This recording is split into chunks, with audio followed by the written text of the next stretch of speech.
یو ضروري اعلان واورئ. ستاسو په دې ځنګل کې اور لګېدلی دی. د 2 ورځو نه موږ محکمه جنګلات والا افسران په خپله ډیپوګان صاحبان اس ډیپوګان صاحبان ټول سټاف راغلی دی، هغه پکې لګیا دي، ریسکیو والا دي، لیو والا دي، نور کسان هم راغلي. مهرباني وکړئ، تاسو کلیو والا ته درخواست دی چې تاسو ټول په جمع سره راوځئ، د هر کور نه 1 کس 2 کسان راوځئ او دا ځنګل ستاسو قیمتي ځنګل دی، دا سوځي. مهرباني وکړئ راځئ زموږ سره لږ مدد وکړئ چې نن دا اور مړ کړو او ستاسو دا ضروري دا قیمتي ځنګل بچ کړو. ډېره ډېره مهرباني. اعوذ بالله من الشیطان الرجیم. بسم الله الرحمن الرحیم. قدرمنو کتونکو زه محمد اسرار تاسو ته حاضر یم. السلام علیکم ورحمۃ اللہ وبرکاتہ. قدرمنو کتونکو په دې وخت تاسو ګورئ د اوسکۍ دغه غر چې کوم دی نو دا مخامخ ښکاري او په 28 تاریخ باندې مازدیګر چې کوم دی نو غزو سایډ باډوان ته چې کوم دی نو اور لګېدلی و چې دا نن 30 تاریخ دی او دلته کې د اوسکۍ طرف ته چې کوم دی نو راوښتی دی.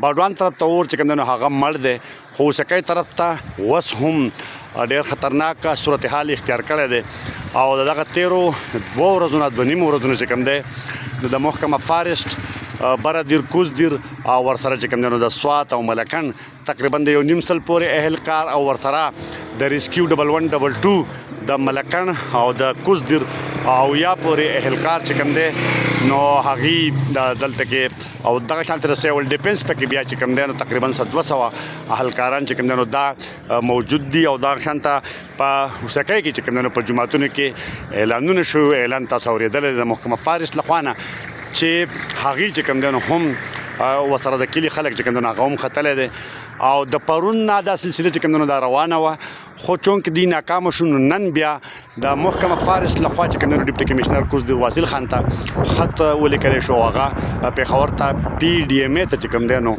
هغه یې ولېږو. نن چې کوم دی نو هلیکاپټر راغلی دی او هلیکاپټر خپل سروس شروع کړی دی د چکدرې د سیند نه اوبه راوړي په بوقه کې او دلته یې اچوي.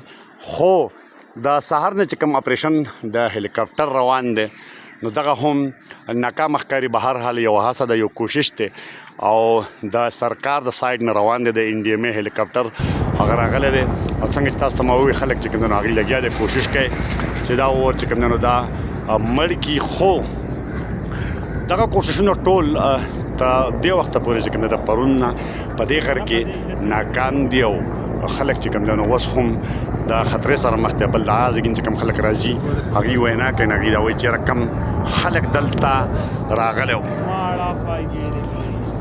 نو کم خلک چې دا غر نه چې کوم دی نو راکوزېږي نو د هغې د وینا تر مخ هلته لوګی دی او چې کوم کسان په دغه اور په وژنه کې چې کوم دی نو بوختې لګیا دي نو هغې ته هم د یو ډېر لوی تکلیف سره چې کوم دی نو هغه مخامخ دي. په هر حال د اور د وژنې کوششونه روان دي. الله تعالی دې کړي چې بېګاله چې کوم دی نو سم باران وشي او د خدای په قدرتونو باندې کوم دی نو دا اور په خپله باندې مړ شي. که نه دلته یو خبره دا مو شوه چې رقم بر دي نو هغه به نور کله خلکو راکوزول.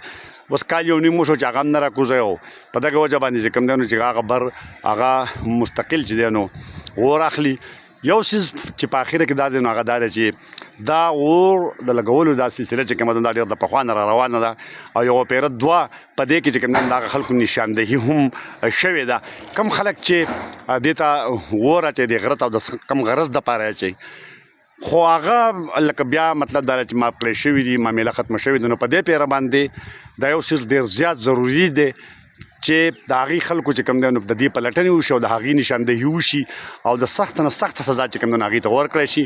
که یوه پیره سخته سزا ورکړی شوه نو بیا به چې کوم دی څوک دا عمل نه کوي او دا تاسو بره بیا وګوره اسمان ته دا خلک ګنته وایي چې دا وریځ ده، خو دا وریځ نه ده او دا دغه لوګی دی دغه ده چې دا په اسمان کې چې کوم دی د ډېر لرې پورې خور شوی دی. الله تعالی دې په خپلو قدرتونو باندې بارانو کې د رحم چې دا اور مړ شي او دا ونې او ځنګل او چې په دې کې کم چرین فرین دی د هغې ژوند چې کوم دی نو هغه سیف شي. آمین.